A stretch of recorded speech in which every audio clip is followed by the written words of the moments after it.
Hi, and welcome to Fan Talk. I'm Simon, I'm David. and today we're going to be going through our weekly roundup of box office numbers and movies coming out. So, if you've been keeping up with things, Spider-Man's now on its second weekend. Still hitting pretty hard. It only had a 50% drop, which is good for any summer movie, especially an action movie. It's firing well on all cylinders. It's looks to be doing better, incredibly much better than Homecoming, which is good for any franchise to outdo your first one. It's catching up and even surpassing some metrics the Garfield Amazing Spider-Man, which is good because those ones dropped off pretty quickly in the box office money. And it's actually approaching the level of tickets sold as the Sam Raimi Tobey Maguire Spider-Man from the early 2000s. Early 2000s. And which back then, they sold a ton of tickets, but ticket prices were less. So this has already made more than most of those, adjusted for inflation. But as far as like number of tickets sold or people in seats, it hasn't caught up to that yet. Yeah. But it's approaching it a lot better than the last three Spider-Man have. Spider-Mans. So Spider-Man is at another 45 million this last weekend. It brings its worldwide total up to 844 million. It looks to easily cross the billion mark, which will place it along the likes of Endgame and Captain Marvel and what may even soon be Aladdin. So I know this is a Sony movie, but there's so much Marvel thrown in and interest in it. It feels like another Disney movie, but this adds another great year for Disney. Even though it's not their movie, they still got interest in it because they don't want to see it doing bad because it's part of the MCU. Yeah, it's part of MCU. Coming in second place is Toy Story 4. It's a family movie. It's a Pixar movie. It opened strong, not as great as people hope, but it's strong. It's doing very well. I mean, it's already at 346 million domestic. That's nothing to sneeze at. No. It's only had just a small drop off, 38% from the previous weekend, and that's what you'd expect for a family movie this time of year. Yeah. So it's doing well. It's in second place, and we'll see how it fares when some real family competition comes out next weekend, which we'll get to.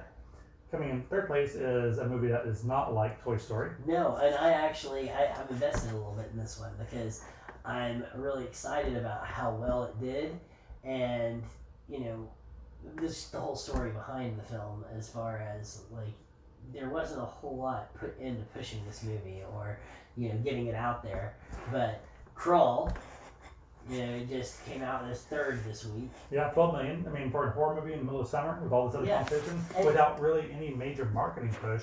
Yeah. And they didn't even screen it for the critics beforehand. And there's like a lot of other horror films. I'm really surprised this year how many horror films come out in the middle of summer. But we haven't seen a movie like this. In my opinion, I haven't seen a movie like this that was done well and was really scary and not campy in a long time. No. I mean, you have Lake Placid, that was an alligator film, but that was really campy and cheesy, and very limited theater run. It was just in and out. I think it had some awards associated with that. I have to go double check on that.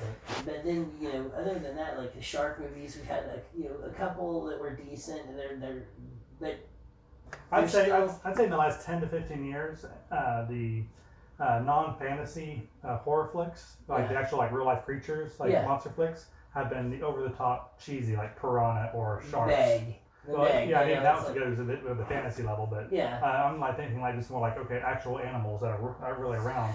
I've just gone into the over-the-top campy. Yeah, well, it looks like a fun like movie. I mean, it's like it's in Florida and there's a hurricane and you're trapped. It's Tuesday. Yeah, that happens. That happens in Florida, and it's but. You always hear about the people drowning and like the horrific things that happen in an incident like that, and they kind of stepped it up a notch and like, but there's these alligators and they're freaking eating everybody. But it's awesome. I mean, and the preview looks great. It looks scary. It looks entertaining. It's just something I'm going to watch. So I like to see a small film like this come in and kind of do well. That's a good critics rating. So I guess we'll see next weekend if it catches fire a little bit and it works as good counter programming to all the family fare that's going to be out. Yeah, we'll see. We'll see how it holds up. Coming in fourth place is Dave Bautista's Stuber.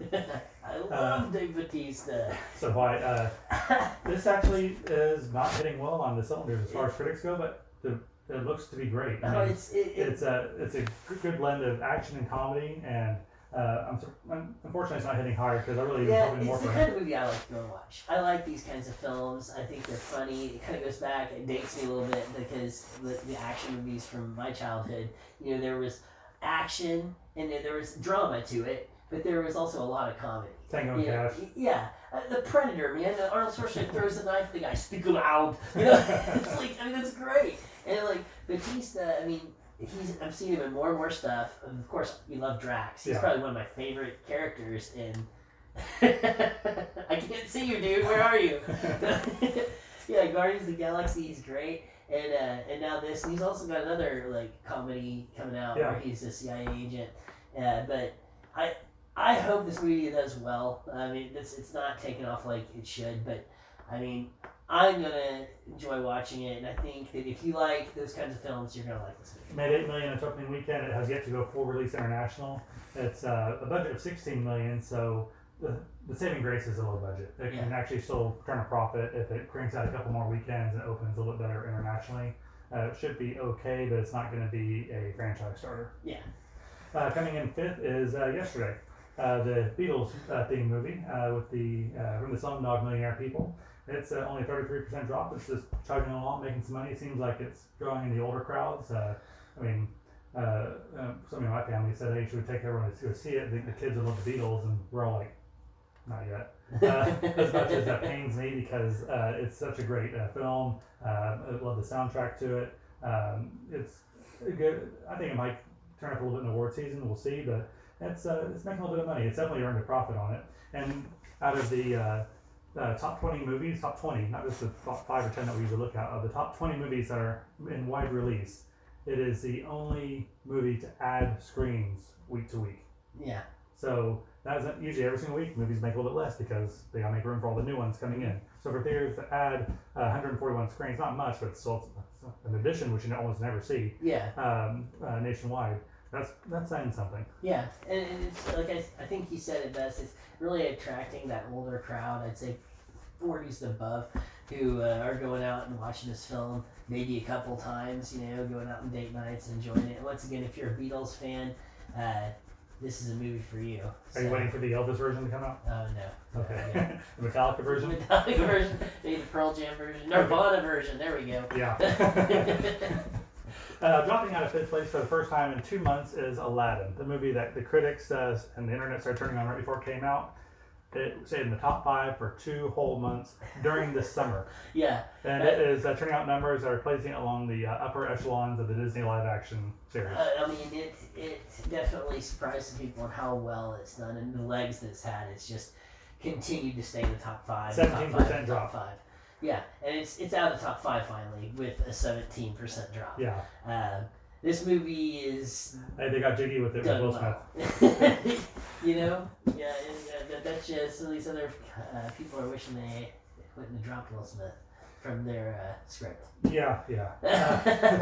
Coming number 7 is Annabelle. Comes home, not far from home. Yeah. The 7th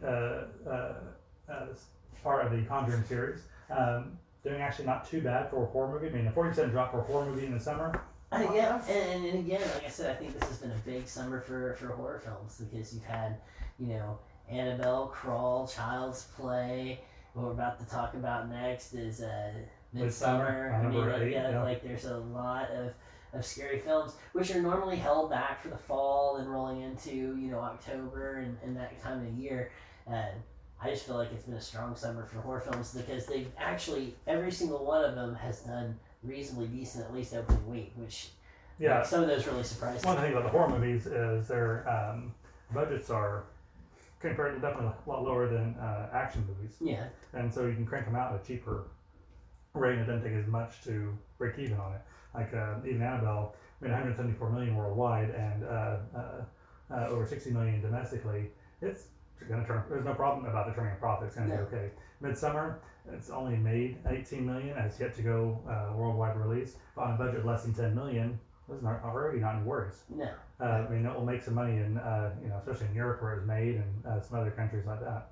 So it'll be interesting to see just how the Crawl, the newest of the horror movies, plays out for the summer. I think Midsummer, honestly, out of all the horror films that have come out, is the most unique. It is definitely, I mean, it follows the same kind of line as a lot of these new ultra scary kind of violent movies that have been coming out. Heredity, is a good example. There's several movies that have been coming out, and it's just a different kind of style of horror than what we've seen in the past. And horror has so many different sides to that. It seems like it kind of comes and goes with cycles, like where it goes ultra violent slasher style to the shaky cam, like, and then the supernatural, and it just kind of then circles back around again. Yeah, and there's been a lot of the supernatural stuff of late, and I think it's kind of going back more into your creatures and stuff like this. But I mean, for me, the scariest stuff ever is this kind of stuff. I mean, people are far scarier to me than monsters. So yeah, and then better timing for a horror movie coming out for a little earlier, and this will cover it more in the future. But it too is coming out in September, so it's going to try and get a whole month of legs, hopefully, for it before the scary season really gets going. Yeah. We already talked about Midsummer. Number 8, number 9 is Secret Life of Pets 2. It's made its money. It's going to be in the black more than likely, but I don't really see a franchise future for this one unless they just do some direct. I was going to say direct to video, but now it's like direct to video on demand. Yeah. Direct to streaming as opposed to theatrical release. If they continue it, maybe some kind of series might help get some more legs out of the franchise. But I'd be surprised if we see another one. Yeah, I mean, I really felt like I didn't need a second one. If anything, Kevin Hart's character needed a breakout movie just because he was really the most standout thing to me in the Bunny. It's the Bunny, yeah. So, and then rounding out the top 10 is Men in Black International. I'm surprised it's in the top 10. I'm actually surprised as well. I think it's one of those things that kind of a little bit surprised me and kind of disappointing in the aspect that the original Men in Black was so good. It was fun. Yeah. And I mean, there's kind of each step was a down. And once again, this was a sequel that no one asked for, in my opinion. Yeah. And I feel bad for Hemsworth and company that were in the movie for had high hopes for them. I don't want this to hurt their careers, which I don't think it will. Just tangent for a second on Hemsworth. Taika Waititi has confirmed he'll be returning to direct and make Thor 4. Thor, yeah. Which is great. And I thought that it's hilarious in the same article it said that is expected for Chris Hemsworth to be returning. I'm like, well, that should be a given if there's going to be a Thor. They're not going to recast him. Yeah. Give it the other Hemsworth. So that wraps up the top 10 for this week. Give another Chris isn't here. Any Chris. And our slowest running marathon in the world watch, Endgame versus Avatar, 3 months later. It's turned into the tortoise and the hare. The hare is, I don't know if the analogy works in that one, but it's a 3 month long slog. They are now 6 million apart. Yeah, $6 million. The little wide release gave it a good bump. But 2.781 million for Endgame and 2.787 billion for Avatar. $6 million apart. Give or take a couple 100,000. Who's counting? Oh, we're looking at photo finish for this one. Man. Yeah, I think this time next week it'll either have beaten it, depending on how it fares this coming weekend.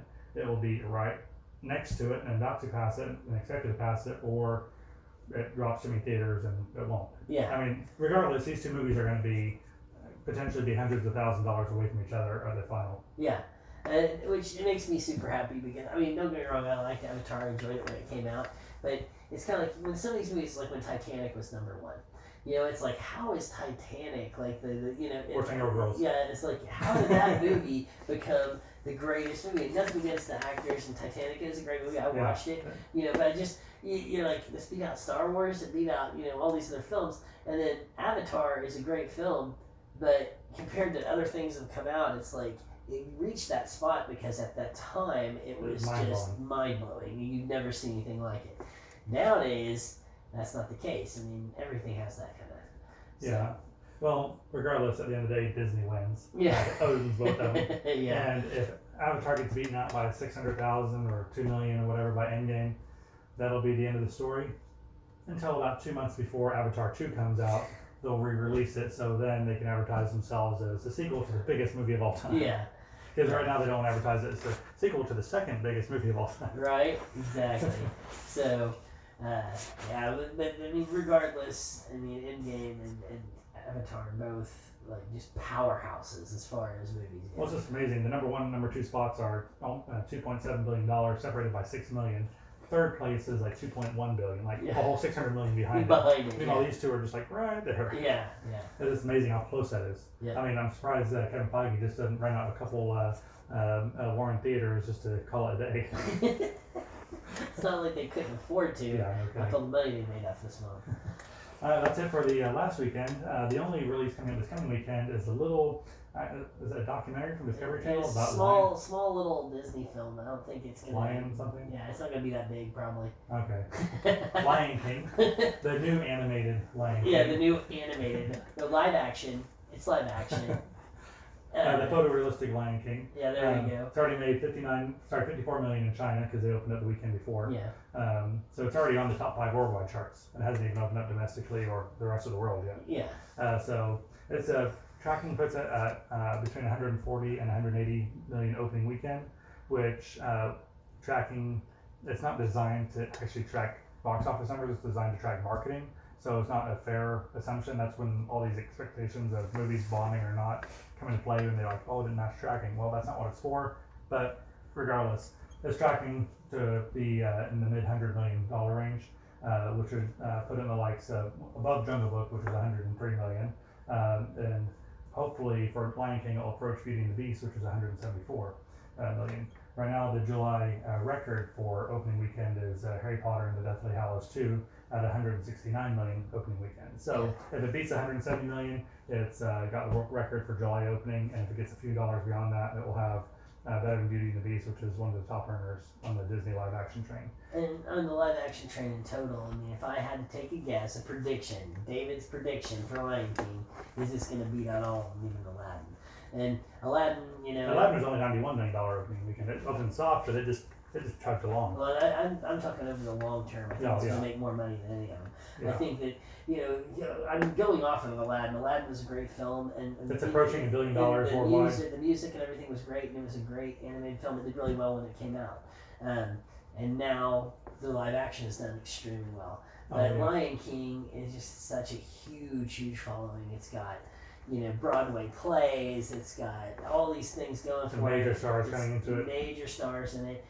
Everybody loves the Lion King. I just feel like it's one of those that's just insane.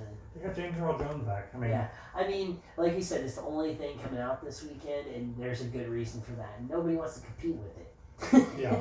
And so the counter programming for this will be, you know, Spider-Man, which will take a slightly different demographic, I think. But Spider-Man, I think, will still stay at number 2. I think Toy Story 4 will take a bigger hit because it's the direct competition. Competition, so another family. Yeah, another family movie. And I think everything else will just kind of bump down a spot, and then Lion King will probably eventually be, unless something completely goes wrong, a $1 billion movie for Disney, another one for the year.